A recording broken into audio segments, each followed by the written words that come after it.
کی برائی بیان کرنا فرض ہے، ان کی دعوت کھانا حرام ہے، ان کے وہاں جانا حرام ہے، ان سے ملنا حرام ہے، ان کو اپنے وہاں بلانا حرام ہے، ان سے نکاح کرنا حرام ہے، ان کی مجلس میں شامل ہونا حرام ہے۔ اور ایک طرف کہنا یہ ہے رد نہیں ہوگا، دوسری طرف مسلک اعلیٰ حضرت ابھی یہ تعلیم اعلیٰ حضرت نہیں ہے۔ ہم کسی قاضی کو نہیں مانتے، ہم فتاوی رضویہ کو مانتے ہیں۔ فتاوی رضویہ سے ہٹے، پیر پیر نہیں، عالم عالم نہیں، رہبر رہبر نہیں، مفتی مفتی نہیں، قاضی قاضی نہیں۔ معبودان باطلہ کو بھی اللہ تبارک و تعالیٰ نے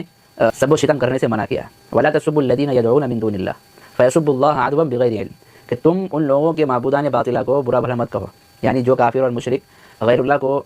اپنا معبود بنا بیٹھے ہیں، حالانکہ وہ معبود تو ہے نہیں، لیکن ان کے گمان کے مطابق انہوں نے سمجھ لیا ہے، تو ان کو بھی تم برا بھلا مت کہو، ان کے دین کو، ان کے مذہب کو برا بھلا مت کہو،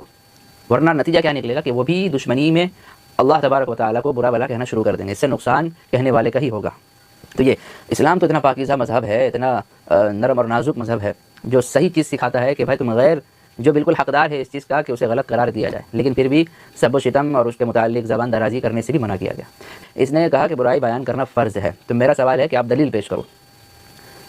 اس بات کے اوپر دلیل پیش کرو۔ دوسری بات اس نے کہی کہ اس سے ملنا جلنا، اس کے یہاں جانا، اس کی دعوتیں کھانا حرام ہے، تو اس کے اوپر بھی دلیل پیش کرو۔ آپ ہر ایک چیز کو اپنی طرف سے حلال کر دیتے ہیں، اپنی طرف سے حرام کر دیتے ہیں، جبکہ حلت اور حرمت قرآن کے فیصلے کے مطابق ہی ہوتا ہے۔ جب تک قرآن اس کے اوپر خاموش ہے، شریعت اس کے اوپر خاموش ہے، آپ نے اپنی طرف سے اس کو حلال کر لیا برائی بیان کرنے کو، جو کہ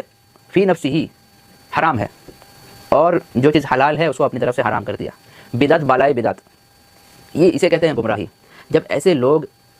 اپنے بیان میں اور اسٹیجوں میں اپنے عوام کے سامنے اس قسم کی باتیں کرتے ہیں تو اس سے غیروں کے اوپر اثر یہ پڑتا ہے، وہ تو سمجھتے ہیں کہ بھائی یہ تو آپس میں خود جو ہے ٹوٹے ہوئے ہیں، انہیں اور دبایا جائے، انہیں اور ستایا جائے۔